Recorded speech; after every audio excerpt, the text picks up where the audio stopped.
Well, hello again, my friends, and welcome once more to the Invisible College. And we got a great one for you today. We're getting to the very end of that book, the Apocalypse, the Revelation. I thought this would just be just a few programs. It's turned out we're now on episode 25, and I need one more to finish it off. So we're on the second to last chapter, which is chapter 21. And we've come through all the nasty stuff, the beasts and the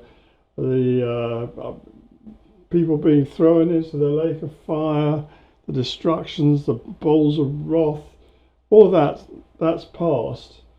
And we're told now that the old world is passing away and the new world is coming.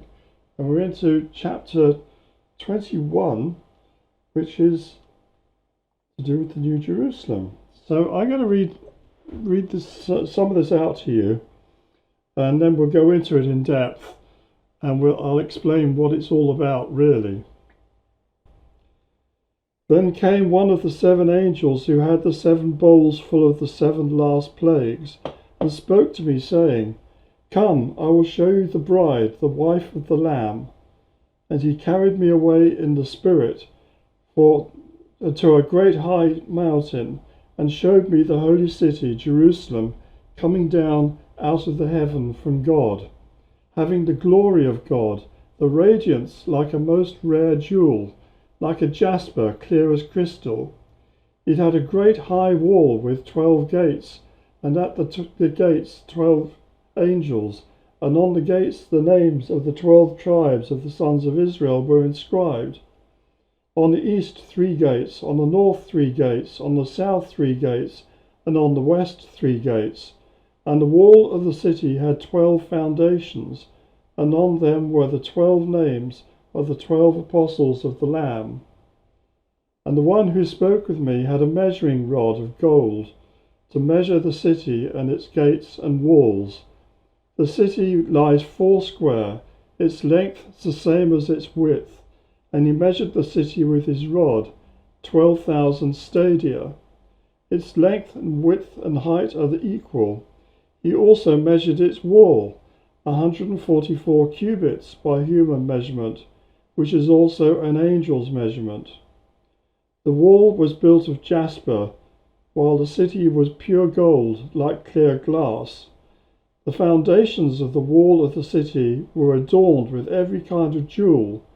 The first was jasper, the second sapphire, the third agate, the fourth emerald, the fifth onyx, the sixth carnelian, the seventh chrysolite, the eighth beryl, the ninth topaz, the 10th chrysoprase, and the 11th jacinth, and the 12th amethyst.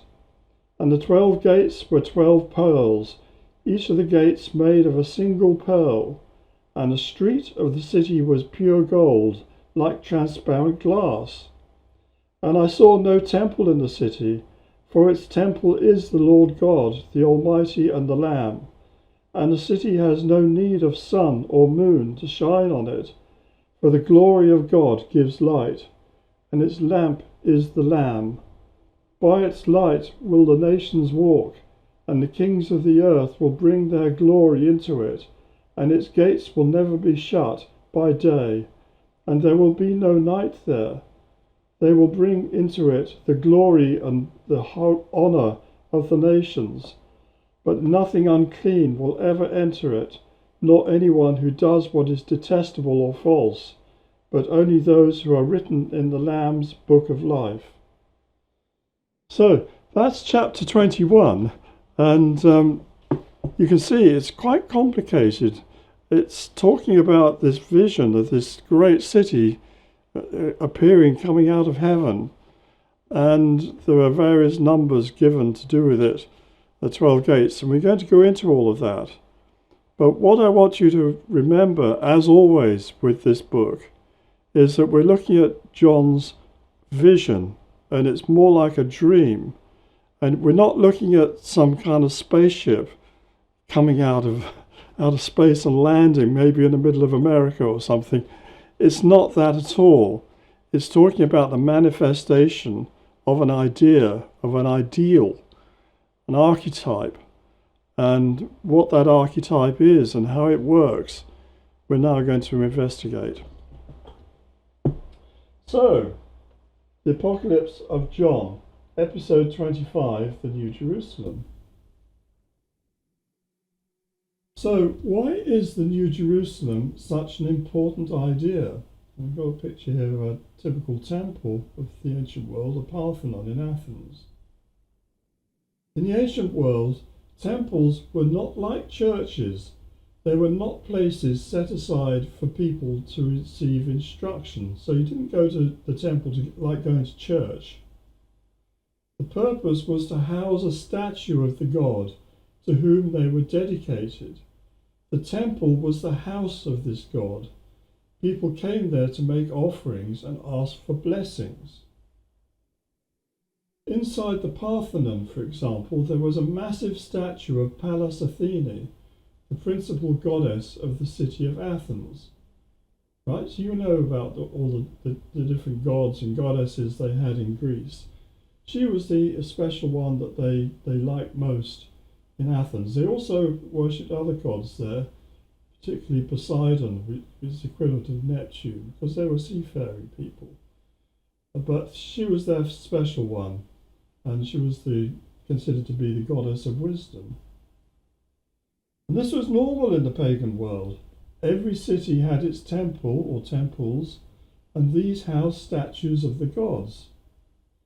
It was also common custom that when an invading army conquered a city, they would rob the temples and carry off the statues of the gods.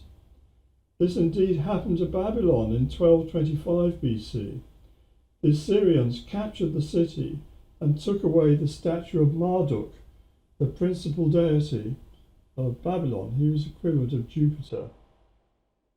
So your statue of your god was seen as a sort of protector of your city, and it's the one you appeal to. You believe there was this invisible god there, one of many maybe, but he was your guy or girl, and they were going to look after you. But if you transgressed for some reason, you might find that you got conquered and their statue would be taken away like a prisoner to another city, and they would celebrate the triumph of having captured your god. Now then, the Israelites were different. They did not have a statue of their god. Indeed, they were expressly forbidden from making statues of any gods, let alone worshipping them. You know, that's what the Ten Commandments tells them. You know, have no gods before me, make no idols, make no graven images, all of that. Instead, during the Exodus, that's the time when they left Egypt, they crossed the Red Sea and they escaped from Egypt. Instead, during the Exodus, they carried around the Ark of the Covenant. They made that while they were at Mount Sinai, which is not the mount that you think it is, it's somewhere else. They carried around the Ark of the Covenant.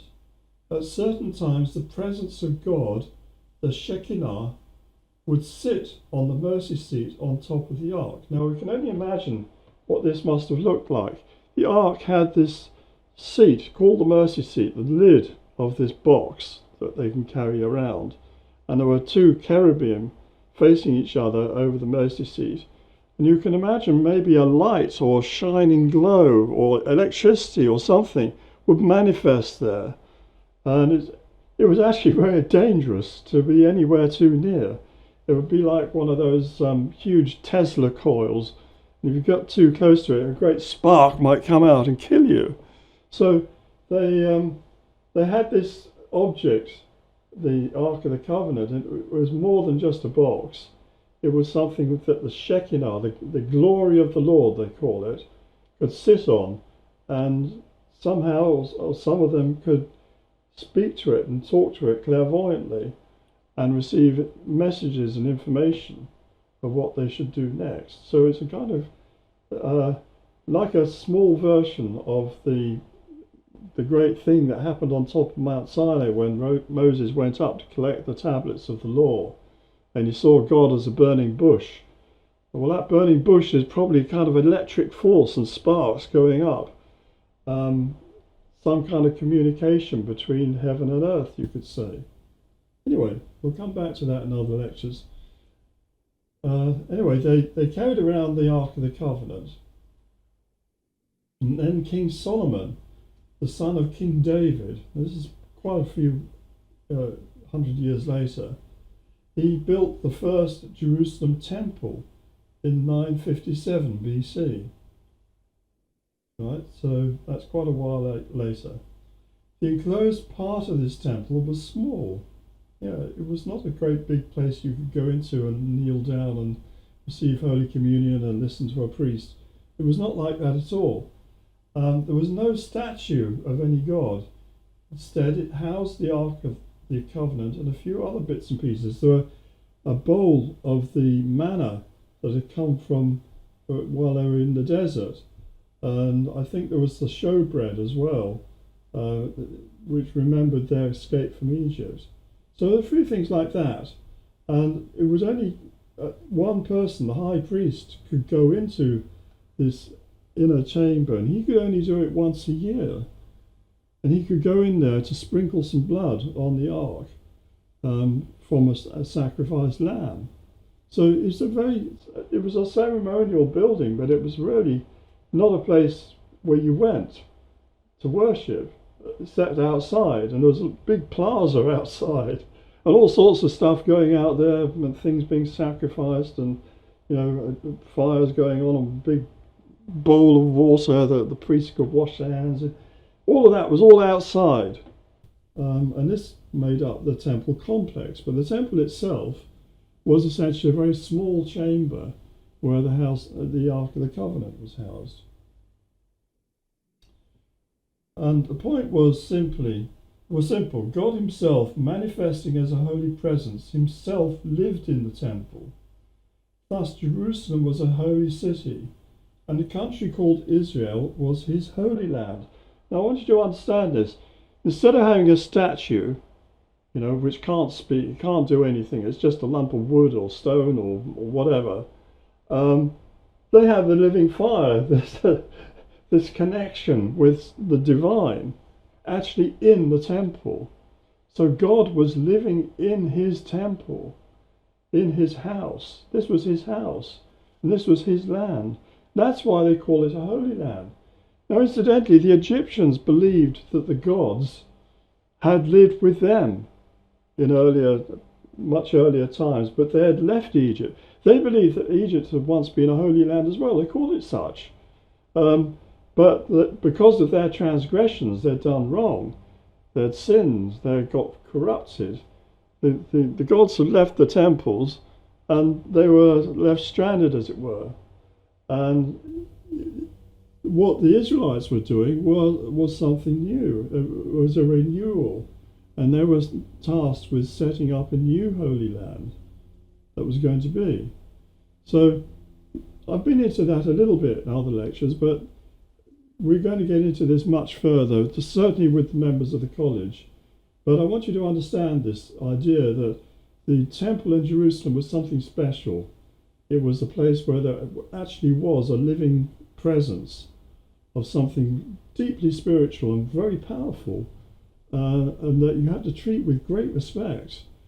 And as long as the people were doing the right things and obeying the laws, there would be some transgressions, of course, and people are human.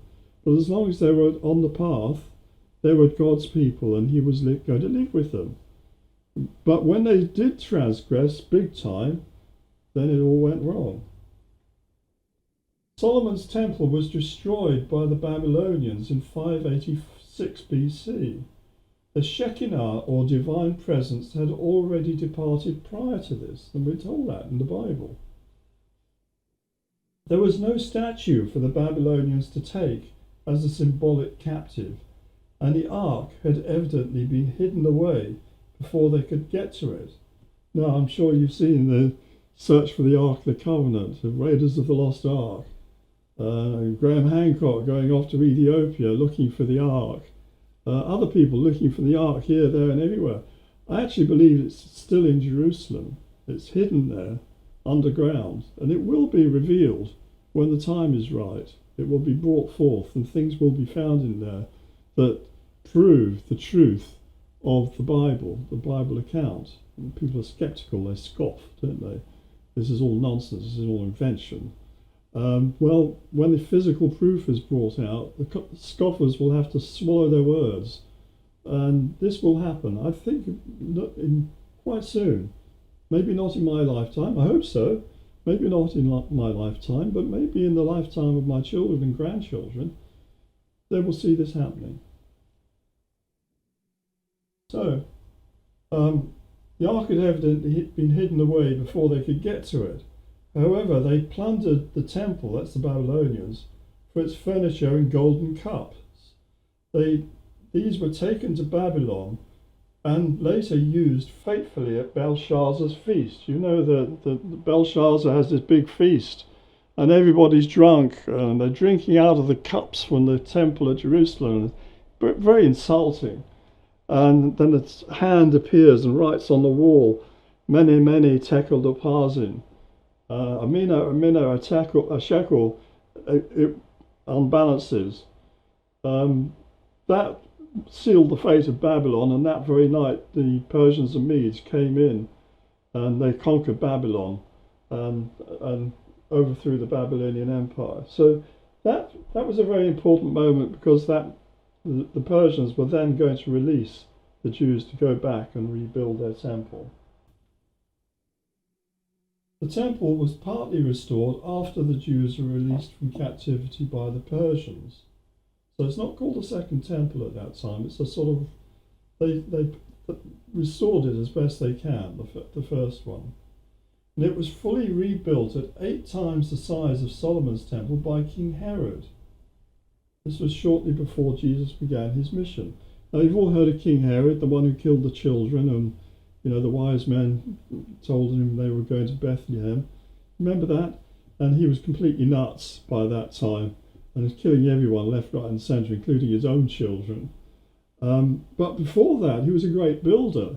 He built lots of things in Israel, sometimes called Herod the Great. There's a place called Herodion, a massive place that he built. And he rebuilt the temple, and twice the size in each direction. So you've got twice as long, twice as wide, twice as tall, and that makes it 8 times as big. So that was done, I think it was started in 26 BC, something like that, or was it 20 BC? It took 40 years to build, so it's finished by about 20 AD, something maybe a little later than that, just before Jesus started his ministry. However, the Shekinah, the divine presence, which Christians call the Holy Ghost, did not return to Herod's temple. Instead, it settled on Jesus, taking the form of a dove at his baptism by John. And again, you remember this story. Jesus he wants to be baptized. John says, "Oh, it should be you baptizing me," but Jesus goes along with it. He's baptized, and this dove comes down from heaven and lands on him. And a big booming voice says, "This is my beloved Son, in whom I'm well pleased." You read that in the New Testament. So the dove symbolizes the Holy Ghost. It's the same thing as the Shekinah coming down on Jesus. And that's the start of his ministry proper. And his will is then united with the will of the Father totally. And he's able to do his ministry. In 70 AD, that's long after Jesus was crucified, I believe in 29 AD. In 70 AD, Jerusalem was again destroyed, this time by the Romans under General Titus, later to become Emperor Titus, in succession to his father Vespasian. Incidentally, Titus and Vespasian were involved in the conquest of Britain at the time of Claudius. So we have a kind of link with them as well. The Emperor Hadrian, who built Hadrian's Wall in Britain, he rebuilt Jerusalem as a Roman city starting in 129 AD. He called it Ea Capitolina, by the way, and had a different street plan from the old Jerusalem of the Jews. He rebuilt it as a Roman city. And he built a temple to Jupiter on the site of the old Jewish temple, and he put a statue in there, a statue of Jupiter. So this is a desecration of the holy site, certainly in the eyes of the Jews, and they were outraged. And that led to a big rebellion called the Bar Kokhba revolt. This sparked the Bar Kokhba revolt of 133 AD. The rebels were crushed, as usual, by the Romans, and the Jews were totally banished from the land of Israel. It was renamed Palestine or Palestina. Ever since, and even before, the Jews have longed to return to rebuild their temple. So, again, I've talked about this. I've talked about how Jerusalem was won back from the Turks by the English or British, troops from the British Empire in 1917 to liberate the Holy Land. And that led, in due course, in 1948, when the British Mandate ended, the Jews were able to establish the state of Israel, what they call Israel. It should really be called Judah, in my opinion. It's not really Israel, it's Judah. But call it what you like. They re-established their Jewish state, and after the 6-Day War, they actually reconquered the old part of Jerusalem again. So this is all prophesied in the Bible that this was going to happen. But that's, again, another story. At the time John wrote his Apocalypse, he was already an old man. This is the same John, I believe, as the Apostle John. And he was in his 80s, maybe 90s, at the time he wrote the Apocalypse. He was the only one of the apostles not to be martyred, to live to a ripe old age and die naturally. Perhaps it's because he was Jesus' favourite, I don't know. Anyway, he had a special job to do, and he was preserved. So Jerusalem was in ruins, and there was no temple at the time he was talking. In his vision, the city of New Jerusalem would descend on a new earth from a new heaven. I read you that in the Apocalypse. From a new heaven. He saw it coming down as a cube. That's one of the descriptions he gives it, with dimensions 12,000 by 12,000 by 12,000 cubic stadia. A stadium, that's the singular of stadia, was equivalent to a furlong, what we would call a furlong in England. And there are 8 furlongs to a mile. Now, oldies like me would know this, but we used to have an old system of measurements. We had 22 yards to a chain. Yeah, you imagine a measuring chain of 22 yards long. That actually is the length of a cricket pitch. That's where the cricket pitch comes from. It's the one chain in length. And 10 chains makes a furlong, 220 yards.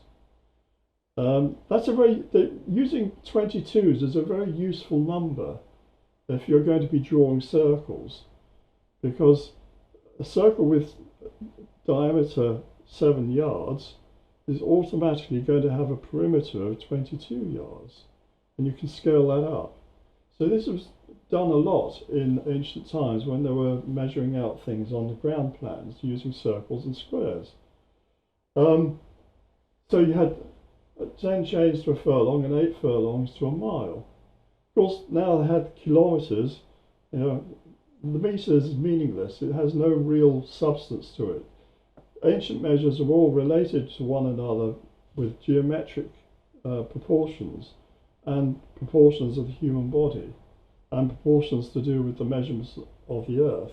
That's a very big subject in itself, but I'm just throwing this in here to explain about furlongs and stadia.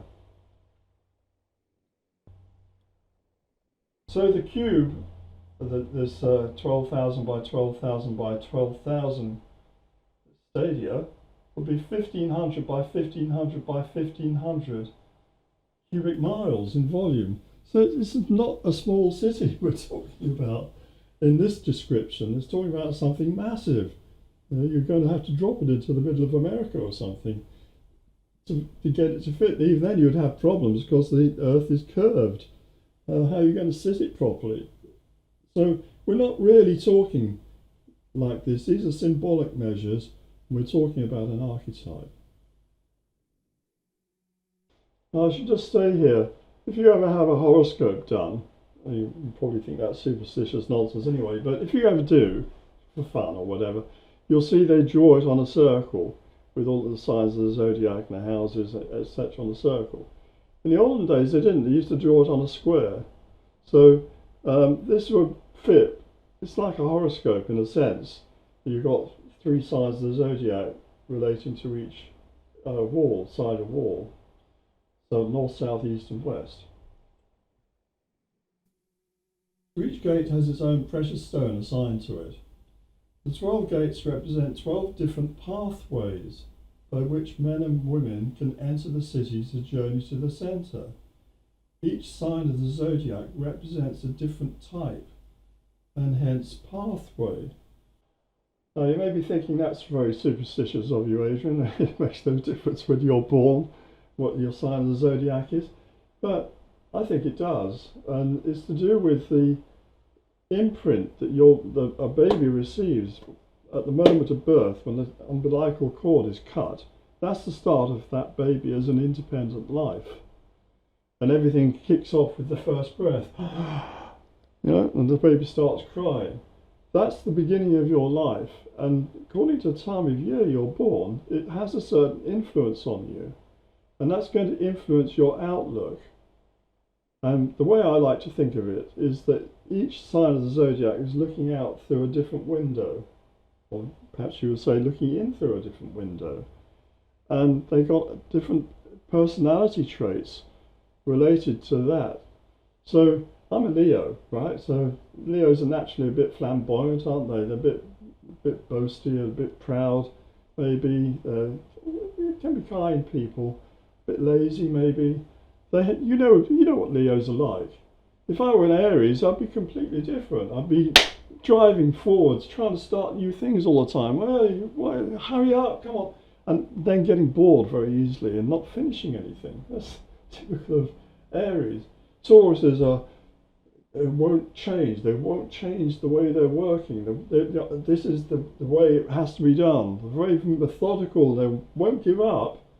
But they're very, very stubborn. And you know all the different signs. I'm not going to go into that here. So you've got to understand that we each have personality traits which are put upon us by the time we are born. And the different gates are going to lead to the same place in the middle. But you're going to come in through a different pathway because you're a different type of person.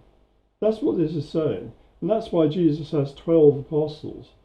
One for each sign of the zodiac. You have the same 12 sons of Jacob, one for each sign of the zodiac. And when Jacob promotes two of the sons of Joseph, Ephraim and Manasseh, into his own family, that displaces one tribe, the Levites, who are no longer in those 12. They become a 13th tribe, and they actually have a special role, which we'll see when we progress a little bit further here. Now, collectively, tribes and nations are also of these 12 types. Yeah, there are types of nations. England, for example, is linked to the tribe of Ephraim, and hence Taurus, the bull. Ephraim took over the tribe of Joseph.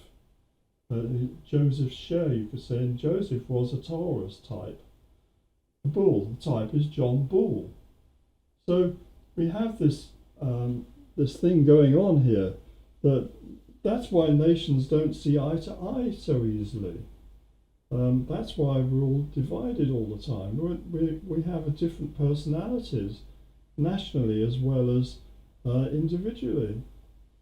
So let's just go into his deep understanding of the zodiac, but it's all linked in, and as you will see, and tied in with the symbol of New Jerusalem. John goes on to describe the city in detail. It lies foursquare, facing north, south, east, and west. It has a wall around it with 12 gates. Each gate is allocated to a tribe of Israel, and also an apostle of Jesus. Each has its own angel and precious stone. And you'll notice here also, you have at the very middle of the, you see it here if I use my pointer, you have this central area with the lamb standing on it. Lamb symbolises Jesus Christ, the sacrificial lamb who gave up his life to save the world. And coming down from heaven, from God, you see God in the clouds here, and the Holy Ghost as a dove coming down from heaven. So the city is illuminated, it's connected directly to God, and this is just like the old Jerusalem had been, in the sense of the temple having the Holy Ghost, or the Shekinah, living in the temple, making it a holy city and a holy land. And it's the same thing here with the New Jerusalem. It's directly connected to God, and it's a holy place, a holy land. So nothing evil can enter there. The foundations of the 12 gates are 12 pearls. These seem to be a reference to the 12 months of the year. Each pearl is a moon, because you realise pearls, of course, come from oysters, which are exposed twice a day by the tides driven by the moon. So oysters are ruled over by the moon, you could say, and the pearls are symbolic of small moons. So there's a moon associated with each of these 12 gates, and we'll be coming to more on that shortly. So the New Jerusalem is therefore to be a grid-based city, suffused with light. It is to be the bride of Christ. And you can see here, I've drawn this diagram here, foursquare, north, south, east and west, and 3 gates on each side.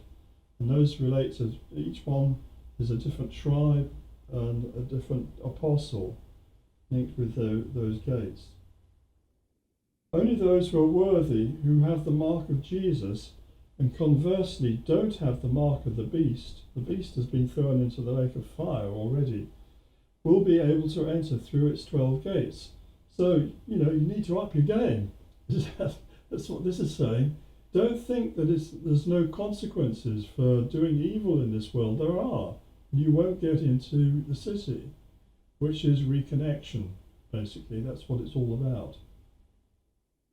The New Jerusalem, as described by St. John, bears an underlying resemblance to the camp of the Israelites. You can see a diagram of it. I think it's from Villa Corta.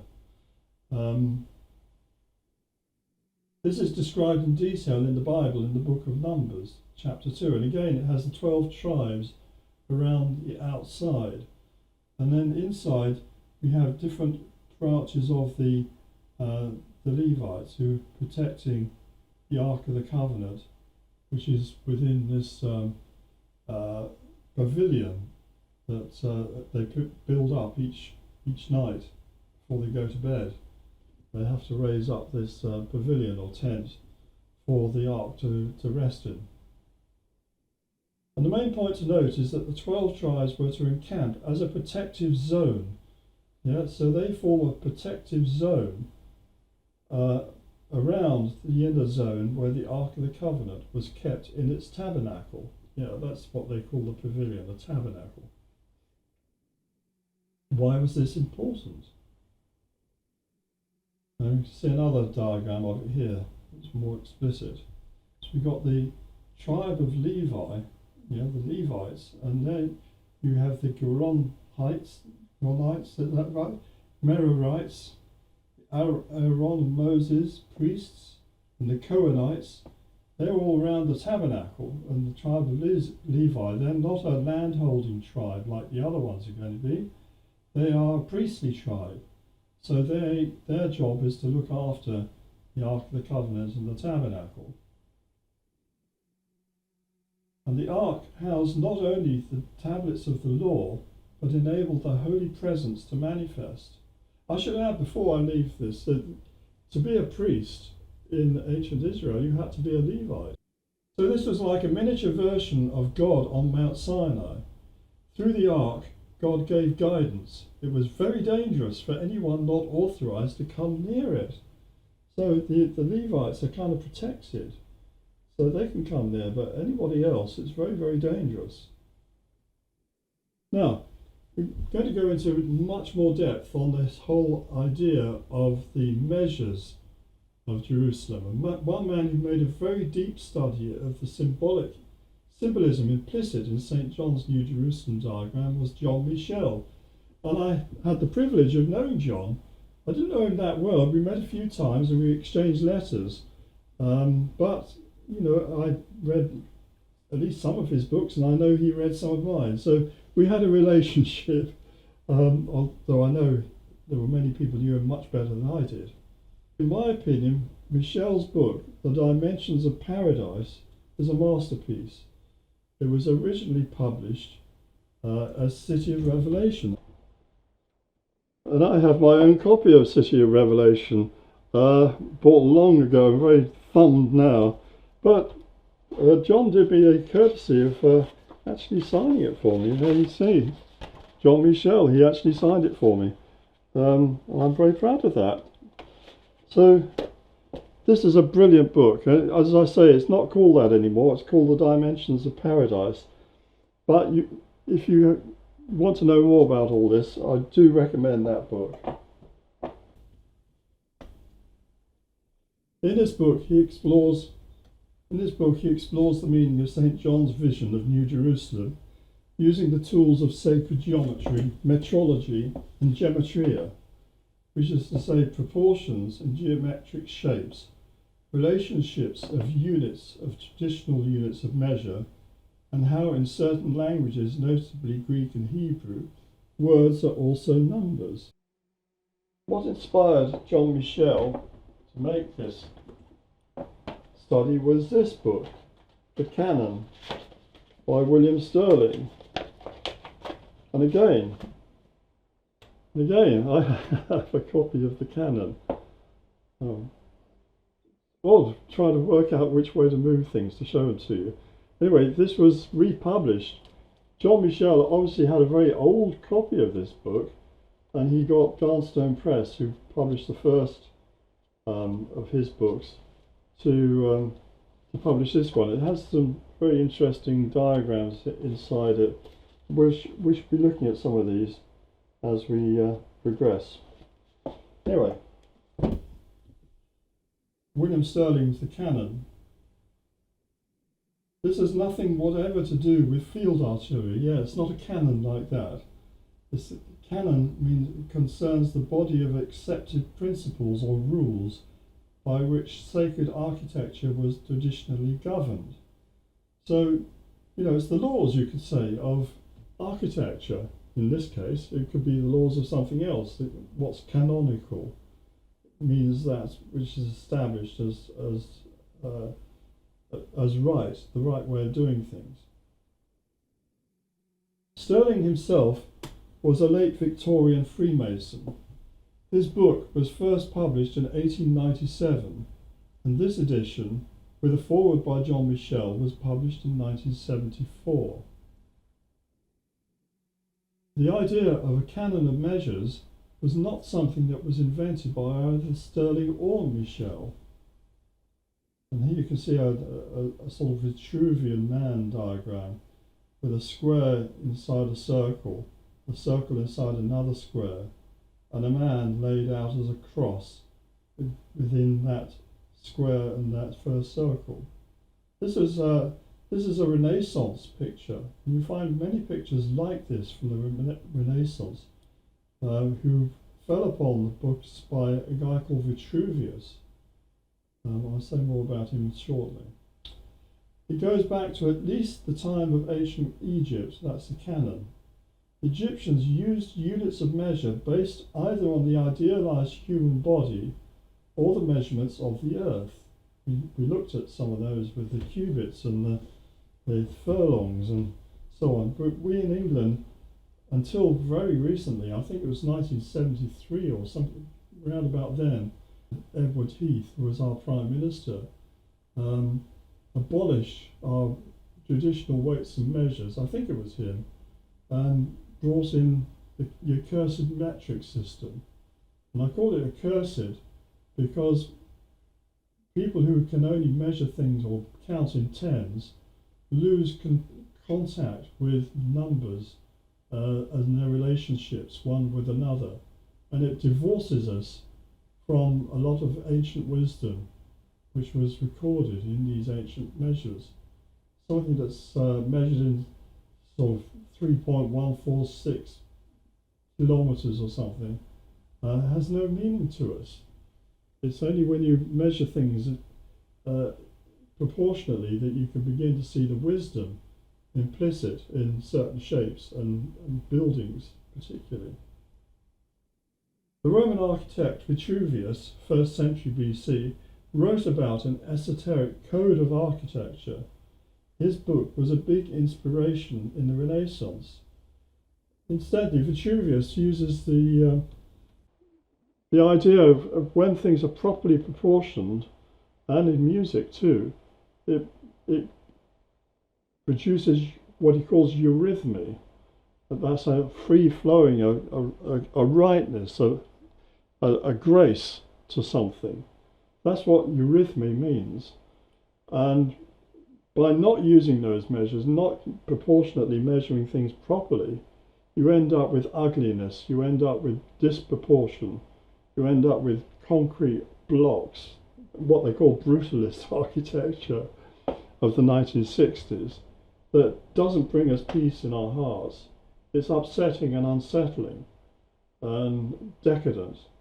So Vitruvius was a great one for eurythmy, and you had to use the right, not only proportions, the right systems of architecture, like Ionic, Doric, Corinthian, for different types of buildings.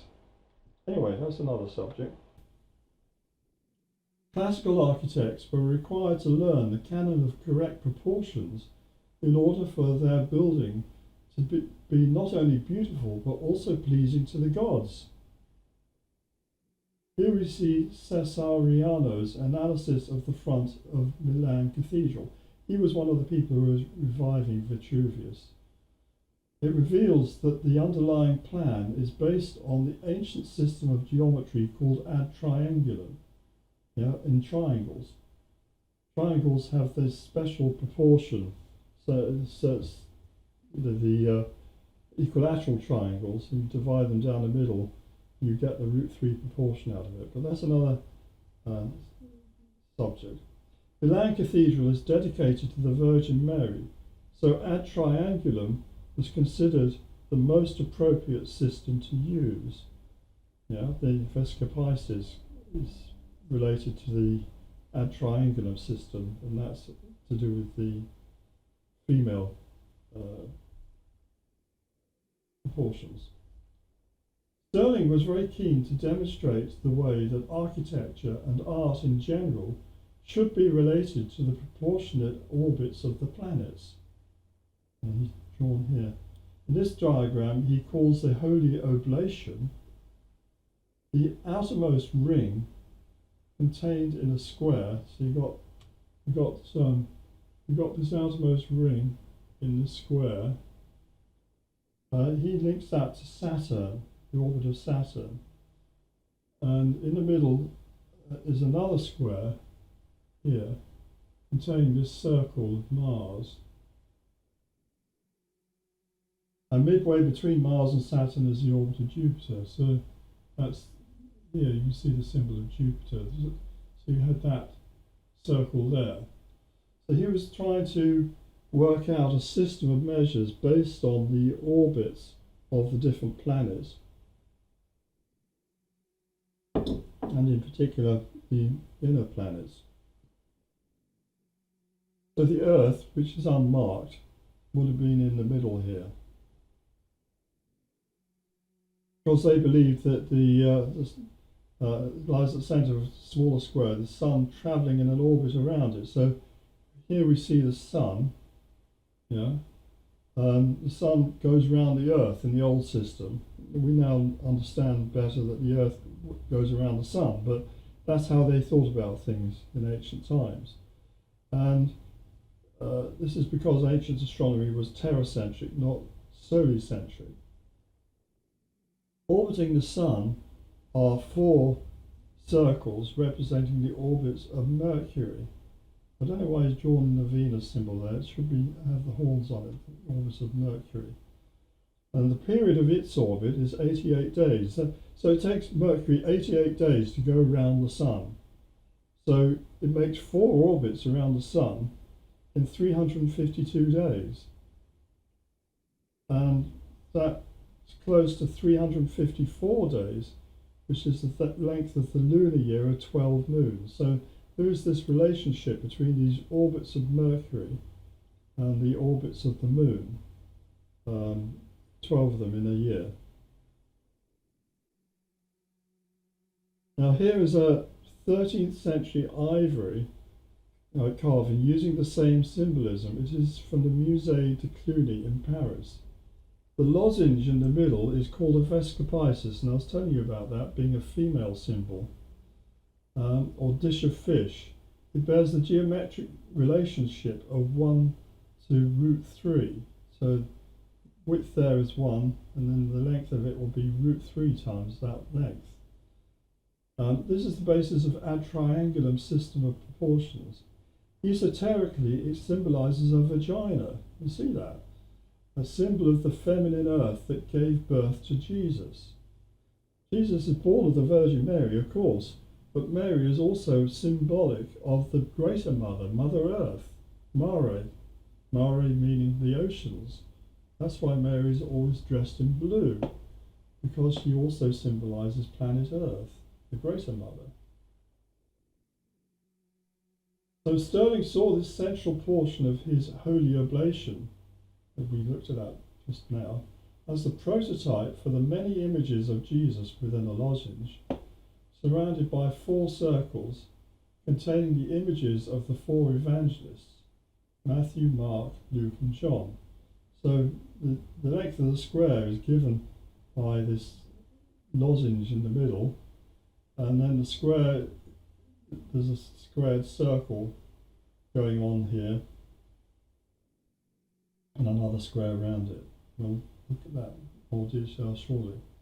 So you've got Mark as the lion, right, that's the lion there. You've got John as the eagle, you've got Luke as the bull, and Matthew as the man. That's Aquarius and Leo and Taurus and Scorpio. The eagle stands in for Scorpio because you can see the eagle constellation. It's not far from Scorpio. They don't like Scorpio. It will be 5014. Now John Michel, who had studied William Stirling's book in depth, now made a startling discovery of his own. Classically, the polar radius of the Earth was given as 3,960 miles.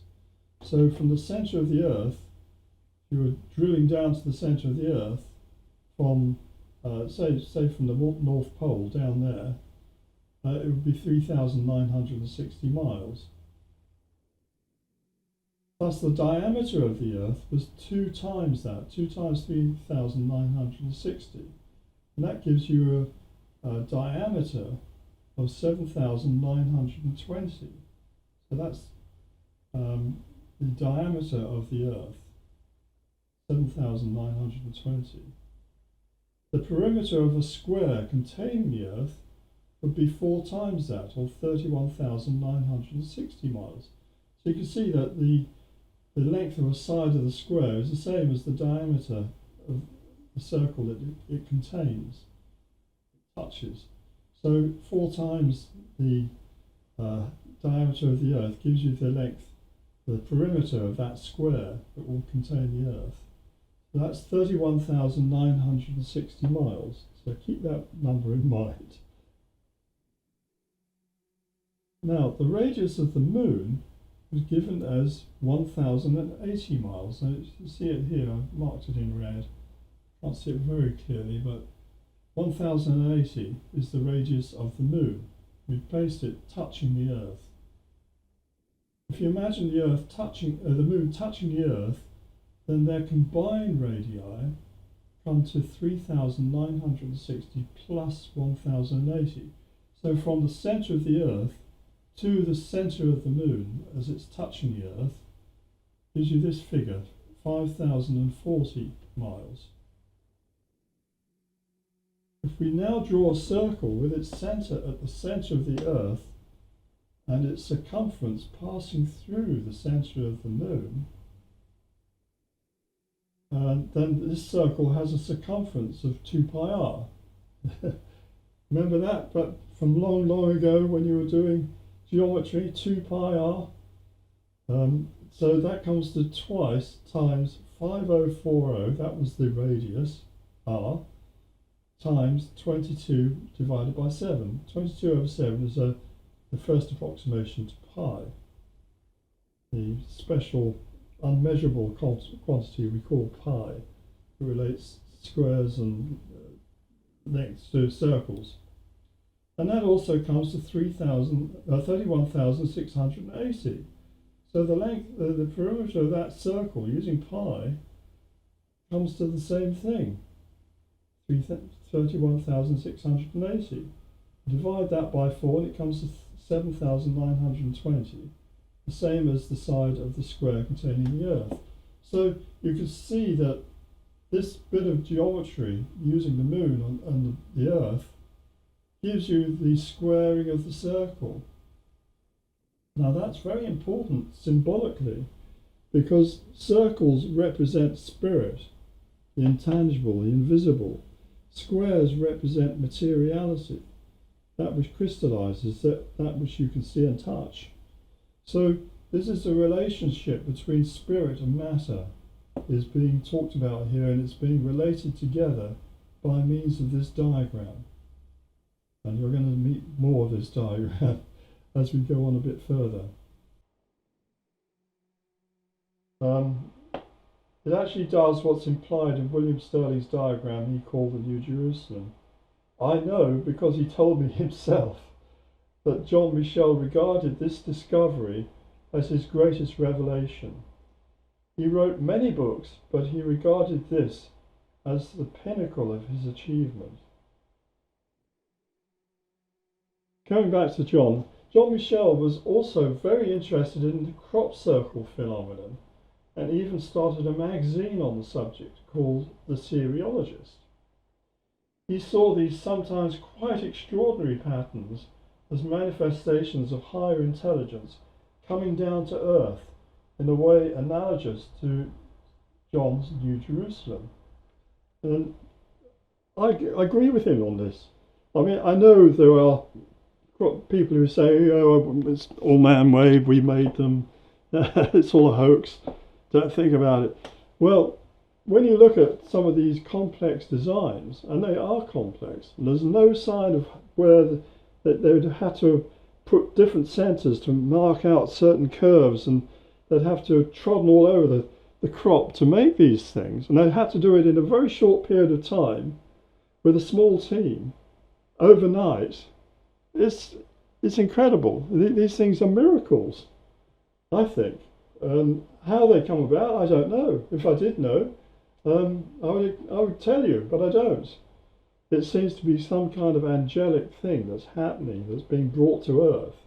And that's kind of analogous to this idea of the New Jerusalem coming to earth and manifesting itself. And some of these crop circles are even based on the New Jerusalem picture.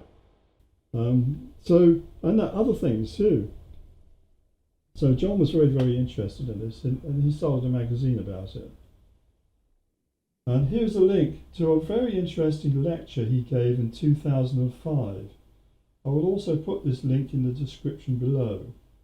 I'll put the link there. I'll write that in the bit underneath here. If you're on a computer or you can access links, you'll find it there. Michel went on to elaborate on his revelation, producing his own New Jerusalem diagram with 12 moons, creating the squared circle and the earth circle contained inside the square. And this again was an extraordinary achievement. I mean, to come up with this diagram, the man was a genius, in my opinion. Many people say he was a crank, but the difference between genius and crankhood is just how you look at things, really.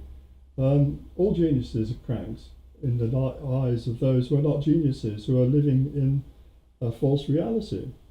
He certainly knew something in this. He was being led, he was being instructed, I'm quite sure of it, clairvoyantly or unconsciously.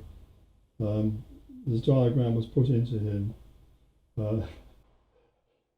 In that link I've given you, that lecture there, he said something to the words to the effect that God chooses worthless people to make his revelations to, because he doesn't go to the professors of people, because they're already important, they already know everything. So he doesn't bother with them, he deals with the worthless people. And I kind of agree with that. You know, people like him and I, in the eyes of the world, we're worthless. But we get shown things, and some of those things are very, really important. And it's only later people understand that. Anyway, the Holy City, with its 12 gates, avenues and central plaza linking to heaven above, can be easily derived geometrically from John Michel's diagram with its 12 moons, pearls representing the 12 months of the year. I showed you that just now. It is clear from this that what St. John was visualizing was not a giant UFO coming to land on Earth, 1,500 miles by 1,500 miles long, but rather the emergence into consciousness of this divinely inspired archetype. It is clear that this knowledge has been known before in ancient Egypt. Why do I say that? Well, look here. It has long been known that the Great Pyramid of Giza is based upon the proportions of the squared circle. It's the same diagram.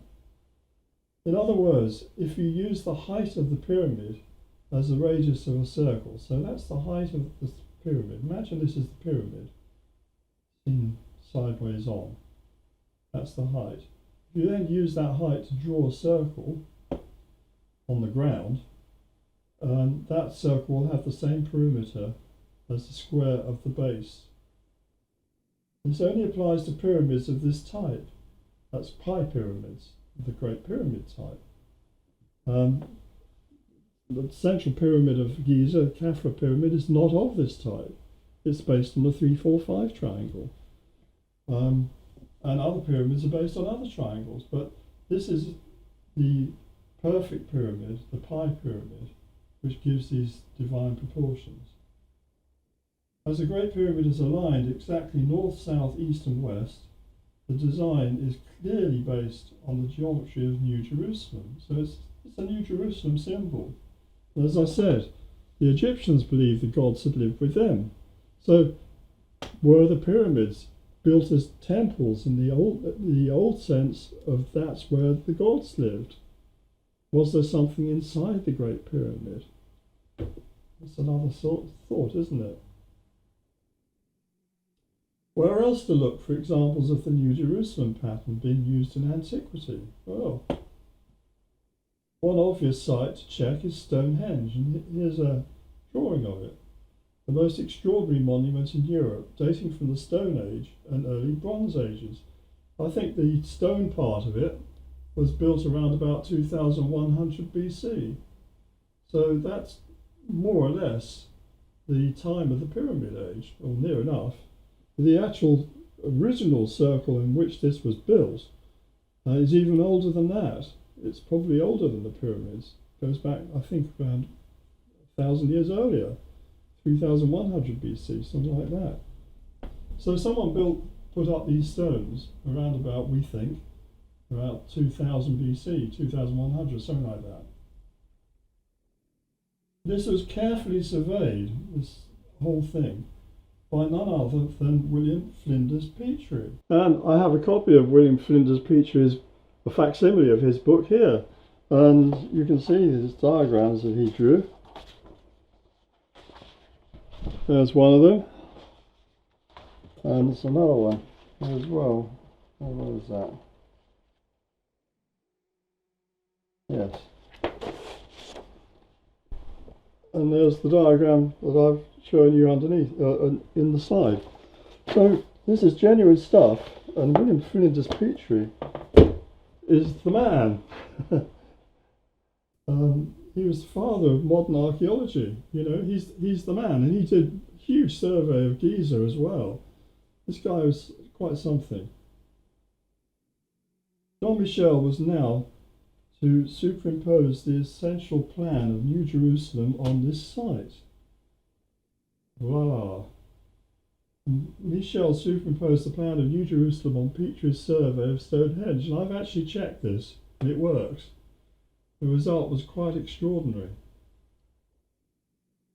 It was immediately clear that whoever had designed Stonehenge was using an advanced form of the New Jerusalem plan. We've got the Seal of Solomon in the middle, and you can see here the big trilithons are laid out inside these parts of this Seal of Solomon. You've got the altar stone here in the middle. You've got this bluestone's horseshoe here, following pretty closely to contours of this circle inside that one.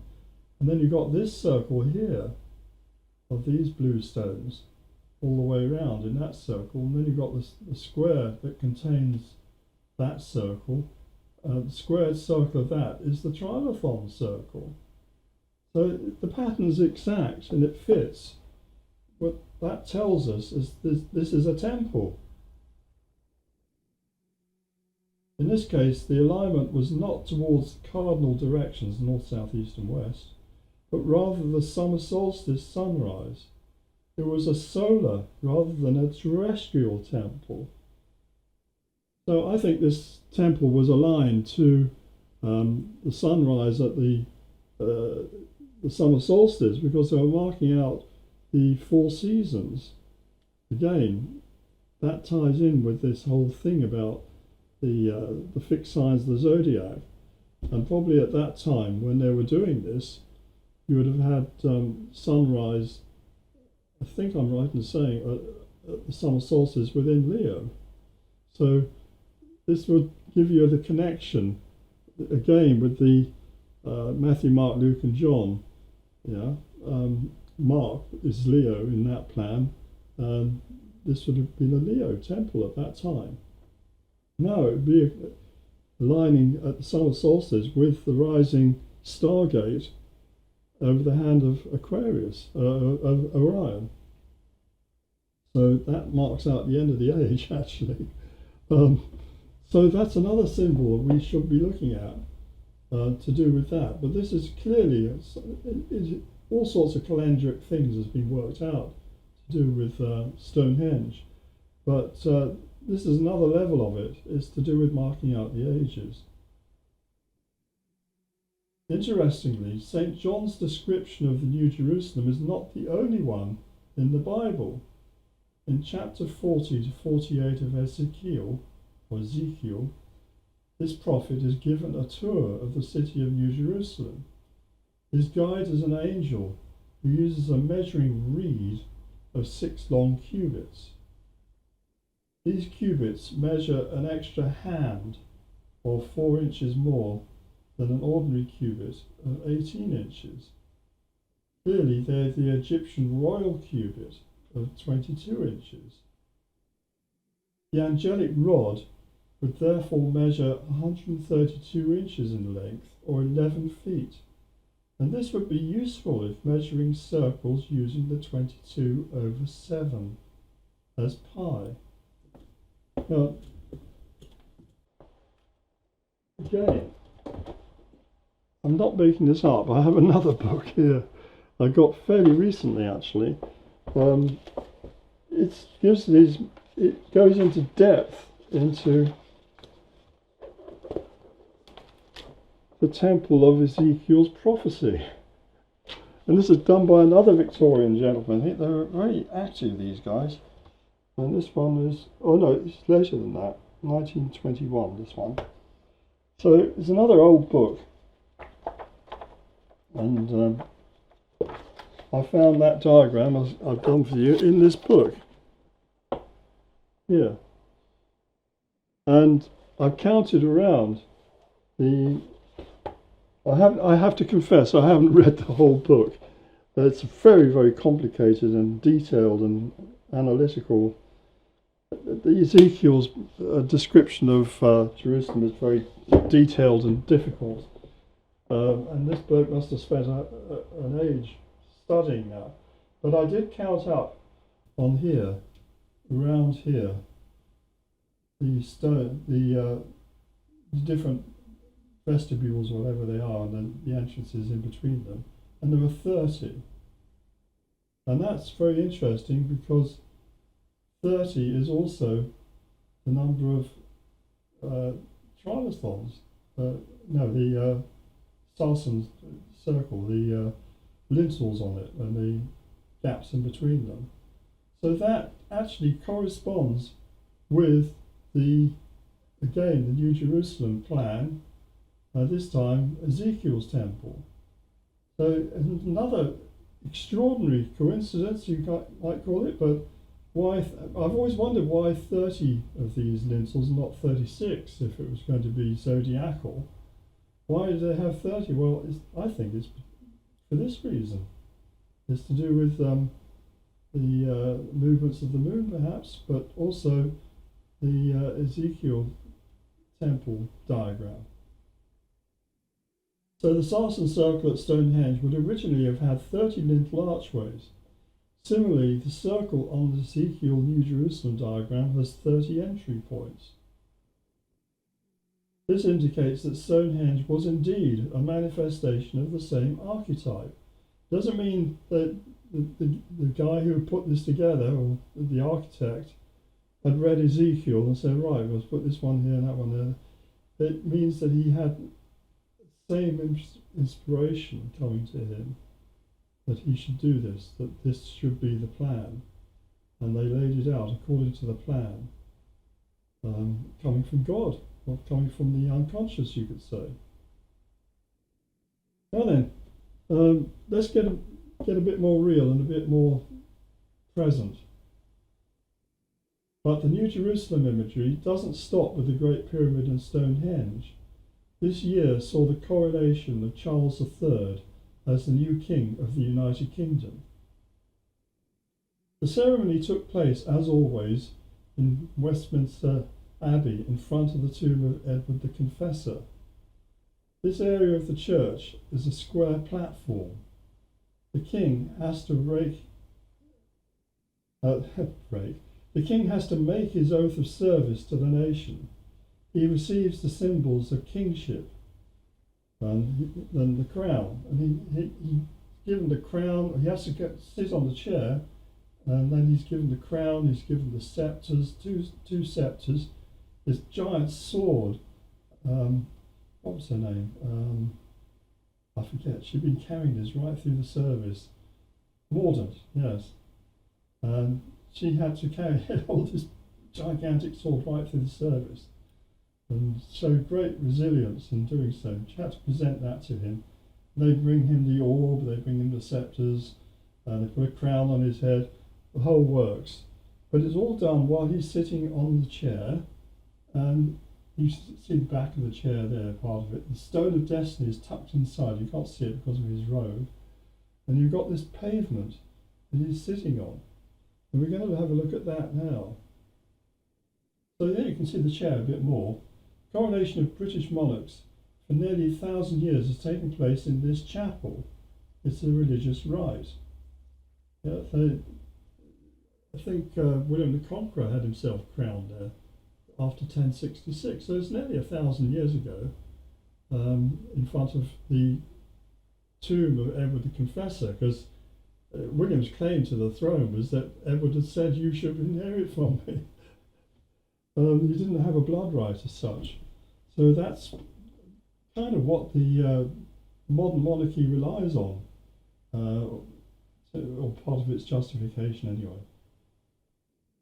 The centrepiece of the ceremony is the 700-year-old chair, there you can see it, that houses the far more ancient Stone of Destiny. You see the stone just poking under there. That was brought back to London by Edward I in 1396. That's right. No, 1296. It's brought back to London by 1296 from Scotland. However, unnoticed by most commentators is the extraordinary tile work on the floor of this raised platform. You see a little bit of it there peeking out. Now you can see it properly laid out. Called the Cosmati pavement, it is even older than the chair. It was put in place in 1268 by order of King Henry III, who rebuilt the church. And he was the father of Edward I, who commissioned the chair. So Edward had the chair made to put the stone in, and he brought the stone back in 1296. But this pavement was already there by then in 1268. There's a complex design that is not normally seen by the public, as it's covered with a carpet. You don't normally see that if you go into Westminster Abbey. Only occasionally they open it up and let you have a look.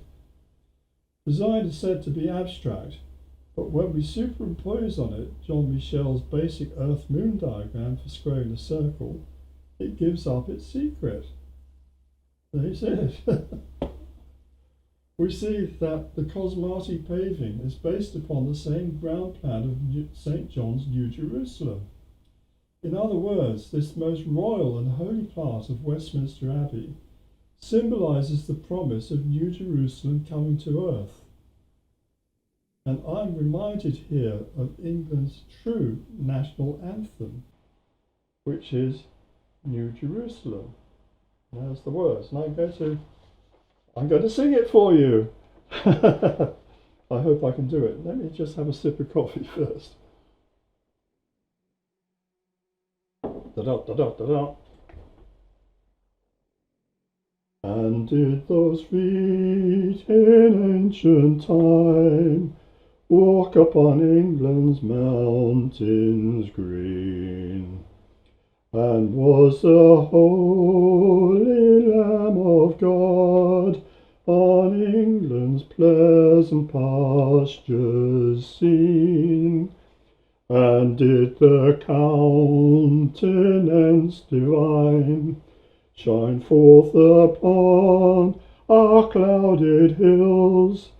And was Jerusalem builded here among these dark satanic mills?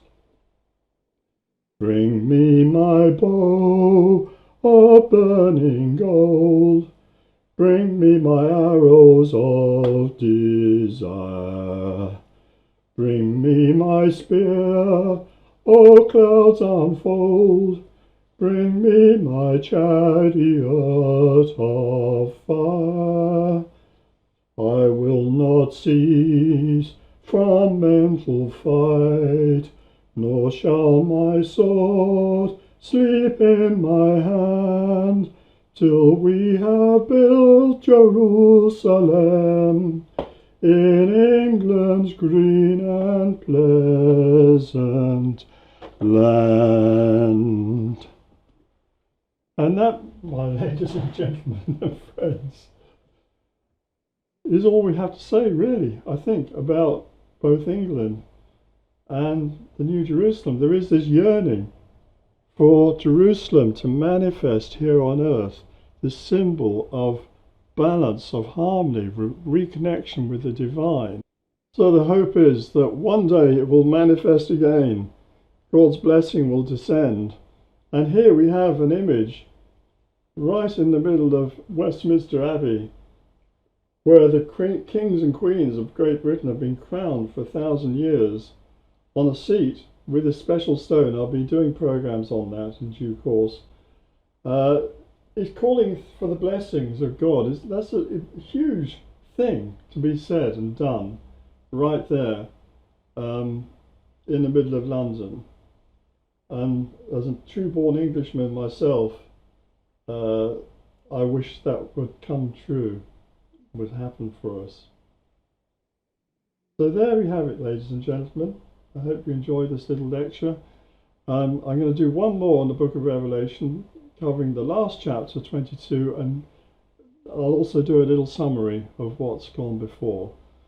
So not an index as such, but the highlights, as you might call it.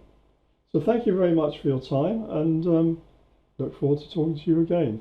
And if you're interested in my kind of work, and it goes into all sorts of directions, and this is one of them, please consider becoming a patron and joining the college.